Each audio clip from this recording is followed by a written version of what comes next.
کراچی سے اپڈیٹ دیں گے انٹرنیشنل ایوارڈ یافتہ شخصیت، انسانی حقوق کے علمبردار، انٹرنیشنل ہیومن رائٹس کونسل کے ایگزیکٹو ممبر ورلڈ اور سینئر پیٹرن ایشیا ڈاکٹر ذاکر حسین عادل نے ایک تقریب میں کراچی کے 150 سے زائد معذور افراد کے لیے کام کرنے والے ادارہ بیریئر فری لائف کے معذور عہدیداروں سے وعدہ کیا تھا کہ وہ معذورین کی مذکورہ این جی او کو سماجی اور فلاحی فروغ کے انٹرنیشنل آرٹیکل نمبر 28 سیکشن 1 کے تحت اپنے اخراجات پر رجسٹرڈ کروا کے دیں گے، جس کے حوالے سے ڈاکٹر ذاکر حسین عادل نے اپنے عہدیداران کے ہمراہ مذکورہ ادارے کا دورہ کیا اور ان سے گفتگو کی۔ اس موقع پر بیریئر فری لائف کے چیئرمین جو خود بھی معذور ہیں نے کہا کہ ہمارا ادارہ گزشتہ 4 سال سے کام کر رہا ہے لیکن یہ اب تک رجسٹر نہیں ہو سکا۔ ہمارے ادارے میں وی آئی پی اور سماجی لوگ بھی آئے اور وعدے بہت کر کے گئے، لیکن ہمیں اس بات کی خوشی ہے اور اس پر فخر بھی ہے کہ ڈاکٹر ذاکر حسین عادل اپنے عہدیداران سید عروج الحسن،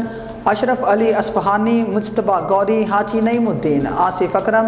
جاوید محمود آرائی، سید قدیر شاہ، وحید منظر، ذوالفقار احمد شاہ، فہیم قریشی، ہنا مشتاق، غلام عباس عابد، محمد فرید اللہ، گلاب صدیقی، عالیہ نقوی، طارق احمد، محمد مقصود، شفیع میو، انعام الدین اور دیگر کے ہمراہ خود ہمارے ادارے میں چل کر آئے، معززین سے ملاقات کی اور رجسٹریشن فارم کا اندراج کر کے رجسٹریشن کا آغاز کر دیا ہے، جس پر ہم سب دعا گو ہیں۔